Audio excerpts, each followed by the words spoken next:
ঘোষপাড়া থেকে এখন চলে এসেছি এই সতীমার বাড়িতে। আমি দেখাচ্ছি সতীমার বাড়ির এই মূল প্রবেশদ্বার। ওপরে লেখা আছে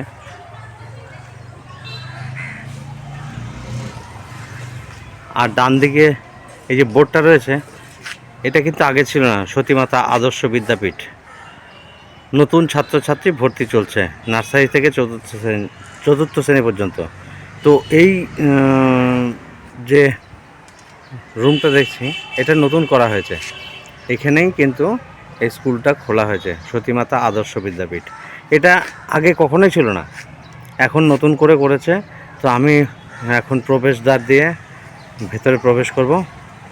মন্দিরের মূল প্রবেশদ্বার দিয়ে ঢুকছি। এখন পুরোটাই ফাঁকা থাকে, কারণ কি দুপুর সময়, এই সময় কেউ আসে না পুজো দিতে। এই হচ্ছে ডালিম গাছতলা, আর মা এখানেই থাকেন। এখানে পূজারী থাকেন আর ভক্তরা এসে এখানে পূজা দেন।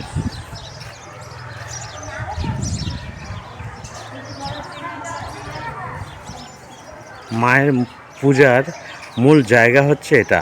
আর দেখেছেন মানে সব ঝুলছে, মানে সবাই তাদের বিভিন্ন রকমের মনস্কামনা পূর্ণ করবার জন্যে এই ঢিলগুলো বেঁধে রেখে যান। এখানে পূজা হয়।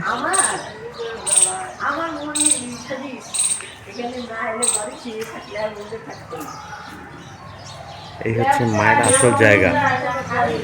এই ডালিমতলায় কিন্তু মাকে পুজো দেওয়া হয়। এই যে মায়ের স্থান, এখানেই তো বহু ভক্ত পুজো দেন। সেটা কখন থেকে? সকাল 7টা থেকে সন্ধ্যে 7টা পর্যন্ত। সকাল 7টা থেকে সন্ধ্যে 7টা পর্যন্ত। এখন আপনি আছেন, কত বছর রয়েছেন? আমি এখানে তখন প্রায় 50 বছরের উপরে। 50 বছর? আচ্ছা, তাহলে তো বহু বছর। এর আগে একজন বয়স্ক মানুষ থাকতেন, মানে যার বাড়ি ছিল 14, মারা গেছেন। হ্যাঁ, ওই বুদ্ধ পার্কে বাড়ি ছিল ওনার, সে বয়স্ক লোক, লম্বা করে। তো উনি মারা গেছেন জানি, বহু বছর উনিও ছিলেন। তারপরে আপনি এখানে পুজোটা করান, আমরা একই সঙ্গে পুজো করি, একই সাথে করতেন। একই সঙ্গে। আর মানে আপনি ছাড়া আর কোনো পূজারি আছে এখানে? এখানে 3জন পুরোহিত থাকে। 3জন পুরোহিত আছেন। সব থেকে পুরনো এখন আপনি সব থেকে পুরনো। আচ্ছা, প্রতিদিন মানুষ পুজো দেন? প্রতিদিন বন্ধ থাকে না? বেশ। তো এখানে ভক্তরা যে আসে পুজো দেয়, কি উদ্দেশ্যে আছে, মানে তাদের চিন্তা ভাবনা? মায়ের কাছে কামনা বাসনা মাকে জানি, কেউ ঘোড়া বেঁধে যায়, কেউ মনে মনে কামনা বাসনা জানিয়ে যান, মা তাদের আশা পূর্ণ করেন। আশা পূর্ণ হলে তারা এখানে পুজো নিয়ে আসেন, পুজো দিয়ে এসে তারা নিজেদের নামিয়ে যান। আচ্ছা, মায়ের পুজোটা কি এখানেই দেয়? এখানে দেয়। এইটা হচ্ছে মায়ের সাধারণ স্থান ডালিমতলা। আচ্ছা, আর মায়ের সমাধিস্থলটা ভিতরে। হ্যাঁ, সমাধিস্থলটার ভেতরে। হ্যাঁ হ্যাঁ, যাবো ওখানে, কিন্তু তার আগে আপনার সাথে কথা বলে নাম। আপনার নামটা বলবেন একটু? আমার স্বপন ব্যানার্জি। স্বপন ব্যানার্জি। বেশ, আপনাকে অসংখ্য ধন্যবাদ আমাদের ইউটিউব চ্যানেল থেকে। এখানে বহুবারই এসেছি আমি, প্রচুর শুটিং করেছি এই মন্দিরে, বহু অ্যালবামের শুটিং হয়েছে, বিভিন্ন রকম সিঙ্গাররা এসছেন, তারা এসে গান গেয়ে গেছেন এই মায়ের মন্দিরেই। তো আজকেও আসলাম, মানুষ জানুক, মানুষ দেখুক, হ্যাঁ, এই অঞ্চলটা যে সতী মায়ের মেলাটা যা হয়, সেটা হচ্ছে দোল পূর্ণিমার দিন থেকে 7 দিন 10 দিন মতো চলে। তো সেই সময় তো প্রচুর ভিড় হয়, প্রচুর মানুষের সমাগম, লক্ষ লক্ষ মানুষ আসেন। কিছুটা অঞ্চল ঘিরে দিয়েছে, সেগুলো আবার ভাঙতে হয়, ভেঙে আবার করতে হয়। তো যাই হোক, আপনি আছেন, ভালো লাগলো, আমার শ্রদ্ধা রইল, আর মায়ের প্রতি আমার প্রণাম। ভালো থাকবেন, নমস্কার। আমি ভেতরে যাব এখন মায়ের, হ্যাঁ, সমাধি স্থানটা। পুজো দিচ্ছে না? আচ্ছা, এবার পুজোটা দেখে নেই আমি। এই দিদি এসছেন, পুজো দেবেন। তো পুজো পদ্ধতিটা আমি দেখাচ্ছি কিভাবে পুরোহিত পুজো দেন।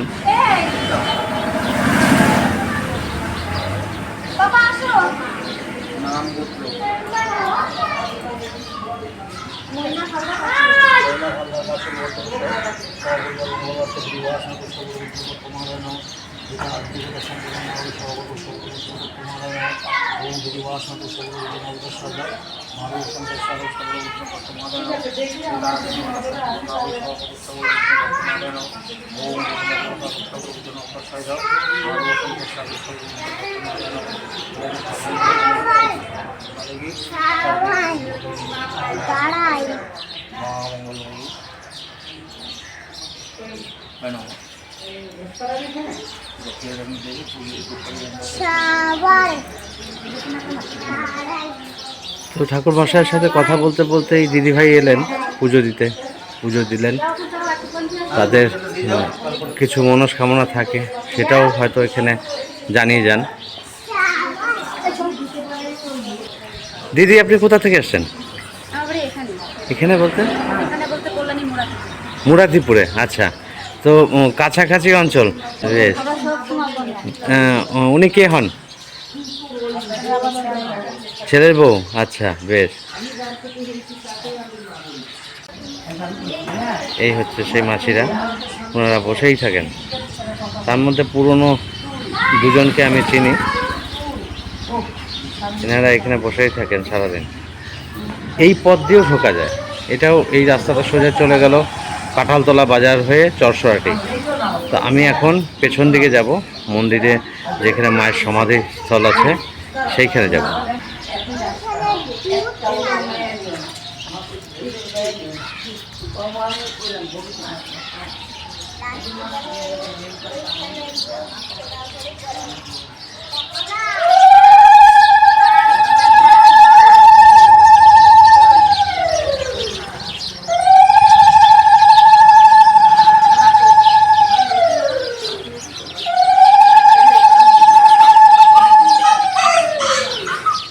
এবার আমি ঢুকছি মায়ের সমাধিস্থলের দিকে।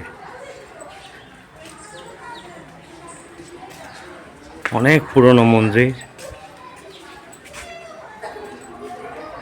ভেতরটার উঠোনটা বিশাল বড় দেখাচ্ছে।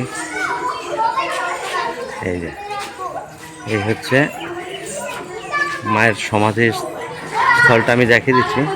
তার আগে যেটা দেখানোর সেটা হচ্ছে এই যে মন্দিরটা নতুনভাবে হয়েছে, এই চূড়াটা কিন্তু ছিল না এর আগে, এটা নতুন করে করা হয়েছে।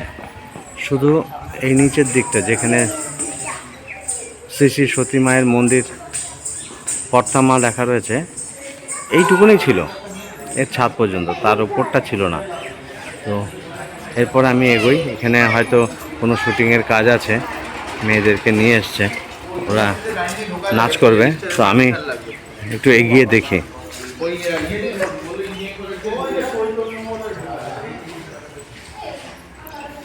এই হচ্ছে মায়ের সমাধিস্থল।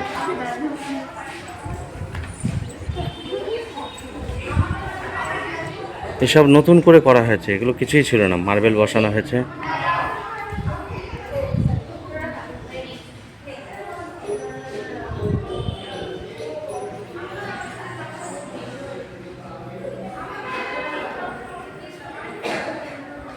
এখানে মা সমাধিস্থ আছেন।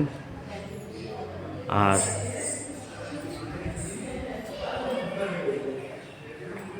এখানে এই মন্দিরেরই পুরোহিতরা থাকেন, আবাসিকও আছেন এর ভেতরটা। আর ডান দিকে একটা জায়গা আছে যেখানে খাওয়া দাওয়ার কাজ চলে, পুজোর সময় ভোগ রান্না হয়, এরকমই একটা জায়গা এটা। এই মানে মন্দির কর্তৃপক্ষের একটা আবেদন রয়েছে। এই আবেদনটা হচ্ছে প্রায় 250 বছরের প্রাচীন ঐতিহ্যবাহী সতীমা ধাম যুক্ত হয়ে রেল স্টেশনের নাম কল্যাণী ঘোষপাড়া সতীমা ধাম করা হোক। এটা ভক্তবৃন্দদের আবেদন রয়েছে। মন্দিরেরই একজন মানুষকে পেয়ে গেলাম, যার কাছ থেকে এই মন্দির সম্বন্ধে বেশ কিছু বিষয় জানতে পারবো। আপনি এখানে কত বছর আছেন? এখানে কত বছর বলতে কিন্তু আমার তো আদিবাড়ি, কারণ আমি সতীমার পরিবারের একজন। আচ্ছা আচ্ছা। আমার রানাপাল নামেই বেশি পরিচিতি। আচ্ছা, সকলে চেনে পরিচিতি। আচ্ছা, আর আপনি এখানেই থাকেন তাহলে? মানে আগে কলকাতাতে বেশি সময় থাকতাম, এখানে মানে থাকা। আচ্ছা, এখন এখানেই আছি। আচ্ছা। আর ঘটনা হলো এই ঐতিহ্যবাহী প্রতিষ্ঠান বা সতীমার 250 বছরের ওপর। হুম এই ব্যাপারে অনেক মাহাত্ম্য বহুদিন আগে থেকেই প্রচারিত। তার সঙ্গে সঙ্গে সতীমা যিনি, হুম তার যে সন্তান পুত্র দুলাল চাঁদ বা রামদুলাল পাল, হ্যাঁ তিনি খুব পণ্ডিত মানুষ ছিলেন। তার আমলে এটা আন্তর্জাতিক খ্যাতি সম্পূর্ণ ব্যাপার, আচ্ছা মানে আন্তর্জাতিক খ্যাতি পেয়েছিল। আচ্ছা কেননা তিনি ওই আমলে, বুঝতেই পারছেন, অষ্টাদশ শতাব্দীতে আমাদের জাতিভেদ বর্ণভেদ প্রথাটা খুব ব্যাপক ছিল। হ্যাঁ তা সেই আমলে উনি হিন্দু মুসলমান ছিল না, হিন্দুদের মধ্যে যে বিভিন্ন রকম ভেদাভেদ ছিল সব কিছু ঘুষি সকলকে এক জায়গায় স্থান দিয়েছিলেন, সকলে একসঙ্গে। হুম এটা বিভিন্নভাবে মানুষকে প্রভাবিত করে সমাজে একটা খুব আলোড়ন ফেলেছিল। তার জন্যে এখানে বহু বিশিষ্ট সম্প্রদায় থেকে, বিভিন্ন প্রতিষ্ঠান থেকে, যেমন ধরুন শ্রীরামপুরে ফটিলাম কলেজের যে কর্তৃপক্ষরা, আচ্ছা ব্রাহ্মণ সমাজের অনেক মানে যারা অগ্রগণ্য ব্যক্তিত্ব, হ্যাঁ তারা অনেকে আসতে বিভিন্ন জায়গা থেকে আলোচনা করতেন। আচ্ছা এবং এখানে কিছু কিছু অন্য ধর্মের যে প্রচার বা এগুলো, অন্যরা যে মিশনারি বা অমুক কাজকর্ম অনেক যারা হয়েছিল এখানে সব বন্ধ হয়ে গেছিল প্রায়। মানে তারা তাদের মধ্যে একটা সাড়া ফেলেছিল, যার জন্যে যেটুকু জেনেছি আমি ব্যক্তিগতভাবে, আচ্ছা যে এখান থেকে তাদের হেডকোয়ার্টার দিয়ে, মানে তাদের যে ঊর্ধ্বতন কর্তৃপক্ষ বিদেশে, তাদের কাছে এখানকার প্রশংসা করে কিছু মন্তব্য করেছিলেন, মানে কিছু লিখে পাঠিয়েছিলেন। আচ্ছা। যার জন্য হয়েছিল কি, এই যে রামদুলাল পাল বা দুলাল চাঁদ, হুম তার নামটা তাদের ওই খ্রিস্টান মিশনারিদের রেকর্ডে ছিল। আচ্ছা সেই কারণেই ওনার গত হওয়ার অনেক বছর পরে 1893 সালে যখন হুম চিকাগোতে ধর্ম সম্মেলন হয়, হুম যেখানে বিবেকানন্দ হ্যাঁ। যাওয়ার পর বিভিন্নভাবে এটা মানে মানুষের ধর্মপ্রচার করেন বা বিভিন্ন সারা করেন, হ্যাঁ সেইখানে ভারতবর্ষের যে 4-5 জন আমন্ত্রিত হয়েছিলেন, হ্যাঁ তার মধ্যে অন্যতম ছিলেন দুলাল চাঁদ। আচ্ছা তো ওই দুলাল চাঁদ মানে তখন ওনার নামে রামদুলাল পাল বেঙ্গল ইন্ডিয়া নামে পত্র এসেছিল। ঠিক তো তিনি তখন উনি তার আগে উনি সেই অনেক পরের ঘটনা। হ্যাঁ কিন্তু তার মানে এই যে তখনকার যুগে ধরুন যোগাযোগ ব্যবস্থাতে বা প্রযুক্তির এত উন্নত ছিল না, না কিছু ছিল না কিন্তু সেই আমলে হুম অতদূর পর্যন্ত নাম মাহাত্ম পৌঁছে গেছিল। সেটাই তো তার মানে এত বড় একটা সারা মানে এত জনের ঘটনা। হ্যাঁ হ্যাঁ তা আমি আপনাদের মধ্যে প্রচার করবো যে এই মাহাত্মটাকে আস্তে আস্তে এই যে ঐতিহ্য বাংলা আরো প্রচার পাক, আরো প্রসার পাক। আবার নতুন করে জেগে উঠুক। হ্যাঁ এটা কিছুটা মাঝখানে জেগেছিল বলতে এই বহু বছর বাদে আবার আমার পিতৃদেব শ্রী সত্যশ্রীপাল দেব মহন্ত, আচ্ছা ওনার উদ্যোগে আবার উনি খুব পণ্ডিত মানুষ ছিলেন। দুলাল চাঁদ আমাদের বংশের মধ্যে দুলাল চাঁদ ছিলেন খুব পণ্ডিত তখনকার আমার বিচারে। হ্যাঁ আমার পিতৃদেবের মানে এতে আগ্রহ সত্যশ্রীপাল দেব মহন্ত যেতে আবার সারা পড়ে এবং প্রচলিত হয়, যার জন্যে চিকাগো ইউনিভার্সিটির প্রফেসর ডিমক আচ্ছা। তত্ত্ববিজ্ঞানী, হুম ওনার কাছ থেকে বিদেশি বিভিন্ন ছাত্রছাত্রী গবেষকরা এখানে আসতেন, আমি দেখেছি। তারা বিভিন্ন রকমভাবে জানতে চাইতেন, তারা লিখে নিয়ে যেতেন, নোট করে দিতেন যে কী করে এটা কোন যুগে সম্ভব ছিল। আমার মনে পড়ে একদিন একটু জিজ্ঞেস করছেন হোয়াট ইজ দ্য টার্ম, মানে what does it mean by মনের মানুষ, এই কথাটা মনে পড়ে। আচ্ছা মনের মানুষ নিয়ে দুলাল চাঁদেরই মন্তব্য আছে, রচনা আছে। ওনার যে উনি যে সঙ্গীত বা যিনি পুস্তকটা রচনা করেছেন, হুম যেটাকে ভক্তরা আইন বই বলে, সঙ্গীতের মাধ্যমে অনেক কিছু জ্ঞান বিতরণ করে গেছেন, প্রতিনিধি গেছেন, যেটাকে ভাবের গীত নামে খ্যাত। হুম তাতে এই কামটা আছে অতদিন আগে, অসত্য সত্যি মনের মানুষ। একটা কথা আপনাকে জিজ্ঞেস করার, সেটা হচ্ছে মায়ের যে প্রচার নাম, হ্যাঁ সতী মায়ের নাম, এটা তো বহু মানুষে জানেন। হ্যাঁ মায়ের একটা মাহাত্ম্য ছিল, মানে বিশেষ কি ছিল যে যার জন্য মাকে এত মানুষ জানে, এত ভক্তরা জেনে তার মায়ের কাছে আসে, পুজো দেন। বিশ্বাসে মিলায় বস্তু তর্কে বহুদূর। হুম আমাদের ছোটোবেলায় অনেক কিছু ঘটনা দেখেছি, সেগুলো অত বিস্তৃত যাচ্ছি না। আচ্ছা তখনকার আমলে প্রথম কথা মায়ের কাছে আশ্রয়, বিভিন্ন দুঃখ কষ্ট অনেক মানুষ যারা নির্যাতিত হয়ে সেখানে আশ্রয় পেতেন। আচ্ছা। সকলকে উচ্চ নিচু বর্ণভেদ করেনি, ভেদাভেদ ছিল না, রাখতেন। মা রাখতেন। প্রথম আচ্ছা থেকে সেই আশ্রয় দিতে দিতে আস্তে আস্তে উনি নাম ছিল সরস্বতী দেবী। আচ্ছা এই ভক্ত আগামী আস্তে আস্তে তাদের ভক্তদের কণ্ঠে কোনো সময় সতীমা নামে আস্তে আস্তে পরিচিত হলেন। আচ্ছা এই সতীমার কাছে বিভিন্নভাবে বিভিন্ন মনস্কামনা নিয়ে আসতেন। আচ্ছা আচ্ছা সেই মনস্কামনা পূরণ করার মানে পূরণ হয়েছে বলে দেখা গেল 2 থেকে 4 থেকে 8 এরমভাবে ভক্ত সম্প্রদায় বাড়লো। হ্যাঁ, মায়ের খ্যাতিটা নামটা ছড়াতে থাকলো। তার কাছে যারা আসতো মনস্কামনা, হুম তারা তার মধ্যে কিছু অলৌকিক ঘটনা ঘটনা, পেয়েছিল। হ্যাঁ, সেটাই যে এই যে খিদিরপুরের ভূপ কৈলাসের রাজা, তারা তখন সমাজের কিছু অংশ তারা এই মানে প্রাধান্য ব্রাহ্মণ্যবাদের প্রাধান্যতা কমে যাচ্ছে বলে কিছু অংশে বিরোধ ছিলেন, তারা নানা রকম নেগেটিভ প্রচার করতেন। তো খিদিরপুর থেকে জয়নারায়ণ ঘোষালের ওনারা এসেছিলেন দেখতে, এসে তারা কিন্তু ভক্ত হয়ে যান। আচ্ছা, একটা কথা আপনাকে তখন জিজ্ঞেস, বিভিন্ন শিক্ষিত মানুষের মধ্যে যে প্রভাব, হ্যাঁ তারা তো কিছু ফল পেয়েছেন বা কিছু অনুভব করেছেন, কিছু প্রত্যাখ্যান করেছেন, তবে তো তারা মধ্যে এসেছেন ভক্ত। সেই তো সেই জন্য এখান থেকে এই যুগেও অনেকে আসে।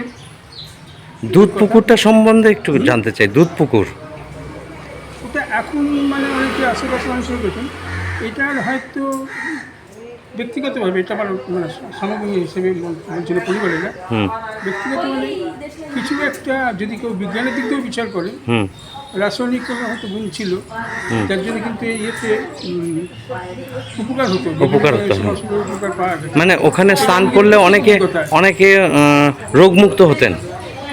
হ্যাঁ। এখন সেইভাবে একটু এখন চারপাশটা একটুখানি ঘেরা হয়েছে, হ্যাঁ। না ঘেরা মানে কি দোকানের বিষয় নেই, তখন ঠিকাদার জলটাকে অন্য সময় কোনো ব্যবহার হতো না, মানে জলটাকে ঘোলা বা এ করা হতো না, জলটা খুব স্বচ্ছ থাকতো, হ্যাঁ হ্যাঁ পরিষ্কার উপর দিক দিয়ে দেখা যেত। হ্যাঁ এখন এখানে পরিবর্তন হচ্ছে, অনেক কিছু পরিবর্তন হচ্ছে, হ্যাঁ তাই এটা হয়তো কিছুটা পরিবর্তিত হয়েছে, কিন্তু এর যে মানে উপকারিতা কিন্তু প্রত্যক্ষ রয়েছে। ছোটোবেলায় না বলছি আমরা করেছি, সরাসরি দেখেছি কমিউনিটি। হ্যাঁ এটা নিয়ে অনেক আলোচনা, অনেক কিছু হয়েছে, এটা খুব বিস্তারিত ব্যাখ্যা করলে এটা তো সময়ের ব্যাপার হিসেবে, কিন্তু এই এখানে বড় কথা না, বড় কথা হচ্ছে আমাদের যেটা বলবো যে মানুষের কাছে বা ঘুষপার করতে যায়, প্রথম কথা হচ্ছে আমাদের এখানে বলা হয় সৎভাবে থাকা, হ্যাঁ সহজ পথে চলা,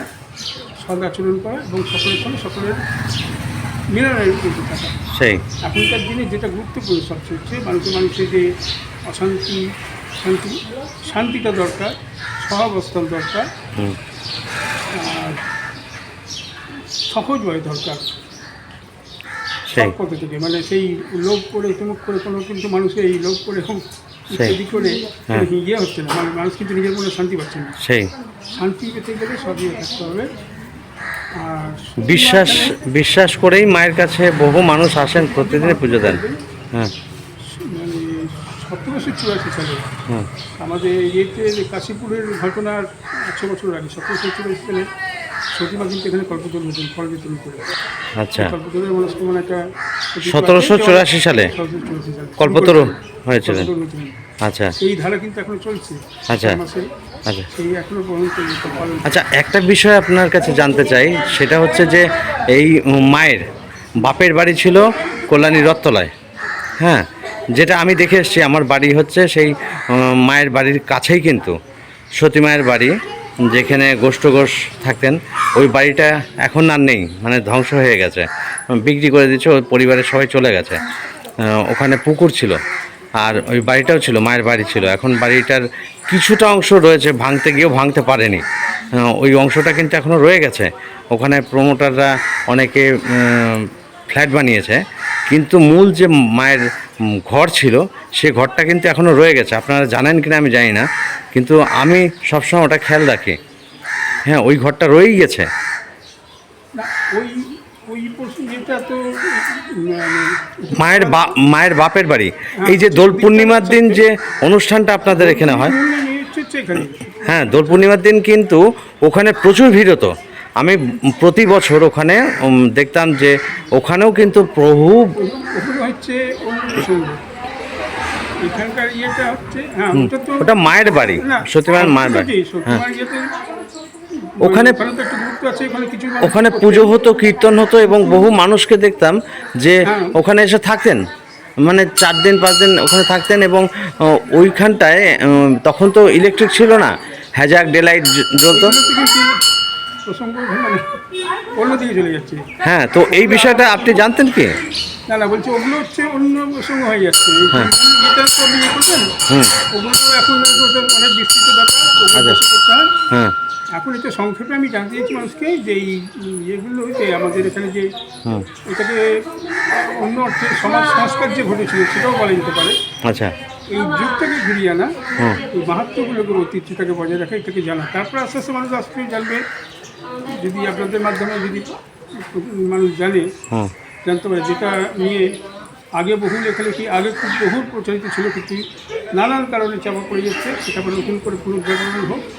যে সামাজিক আমাদের বাংলার ইতিহাসে একটা গুরুত্বপূর্ণ অধ্যায়, এপার বাংলা ওপার বাংলা মিলিয়েছে বিশাল বাংলাদেশে, শুধু মানে ভীষণভাবে এটা প্রচলিত ছিল। বাংলাদেশটা ভারতবর্ষেরও কিছু কিছু অঞ্চল প্রচলিত চাপা পড়ে যাচ্ছে। কিন্তু এই যে ধর্ম শুধু বলে না, এই যে সামাজিক গুরুত্বটা, সেটা সবাই অনুধাবন করবে, এইটাই আমার অনুরোধ। বাকি প্রসঙ্গগুলো আস্তে আস্তে অনেক দীর্ঘ সময়, সেটা তো হ্যাঁ, হ্যাঁ, সেটাই। এইভাবে তো আলোচনা করা বা এইভাবে প্রচারিত করা যায় না। ঠিক ঠিক আমি বেশ কিছু তথ্য সংগ্রহ করতে পারলাম আপনার কাছ থেকে, এগুলো মানুষের কাছে পৌঁছাক। হ্যাঁ, আমি চাই যে বিভিন্ন মানুষ যারা সতী মাকে এখনও জানেন না, সতী মায়ের বিষয়ে জানেন না, তার কিছুটা আপনার মুখ থেকে শুনে নিলাম। এইটা আমার কাছে রেকর্ড থেকে গেল, আগামী দিনে মানুষ জানতে পারবে। মানুষকে হ্যাঁ। আপনাদের মাধ্যমে আপনাদের মাধ্যমে এই মাধ্যমে যখন যেহেতু যোগাযোগের প্রযুক্তি উন্নতি হয়েছে, আশা রাখবো, অনুরোধ করবো যে আপনাদের এসে জানুন, বুঝুন, বা সেই দিনের কথা মনে করুন, যে সহজভাবে আবার সকলকে অনুরোধ করবো, দেখবেন মানসিক শান্তি পাবেন, সহজভাবে চলুন, সৎভাবে চলুন। আর এটুকুই বলা। আপনার নামটা বলবেন? আমার মানে রানা পাল নাম। রানা পাল। রানা পাল। আচ্ছা আচ্ছা, আপনি রানা পাল, বেশ। ব্যক্তিগতভাবে আমি সাংস্কৃতিক ব্যাপারেও ভালোবাসি, অনেক সাংস্কৃতিক মানুষের সঙ্গে আচ্ছা যোগাযোগ আছে ব্যক্তিগতভাবে। আচ্ছা। তারা হয়তো সকালে হয়তো এই যে এই পর্যন্ত জানতেন না, কিন্তু কথা হচ্ছে, আমি সেটাই আবার বলবো হুম। যে এই যে মাহাত্ম্য, আমাদের যে ঐতিহ্য, আমাদেরকে পথ দেখিয়েছিলেন হুম। রামদুলাল পাল, দুলাল চাঁদ, প্রতিমা, হুম। সকলকে একাকার করে নেওয়া, মানুষকে মানুষের যে ভালোবাসা তৈরি হয়েছে, সব বন্ধু পরস্পর ভক্তরা সম্প্রদায় যে নিজেদের মধ্যে বিভিন্ন জেলায় জেলায় ছড়িয়ে তারা যে সঙ্গে বসতেন, আহার করতেন, এই যে ধারাটা চালিয়েছিলেন, হুম। যে সমাজে সকল কাপড় করা, এই হানাহানির যুগে এই যে মিলনটা বা এই যে এটা প্রয়োজনীয়তা আছে। এটা খুব প্রয়োজন। হ্যাঁ। তা সেইগুলো আপনারা চিন্তা ভাবনা করবেন, আপনাদের কাছে অনুরোধ। আচ্ছা, আরেকটা কথা আপনার কাছে জিজ্ঞেস করি। আমি এর আগে এসছি, বহুবার, মানে বছরে বহু মাসই আমি এখানে যাতায়াত করি, আসি, এখানে প্রচুর ছবির কাজ করেছি, অনেক অ্যালবামের শুটিং করেছি।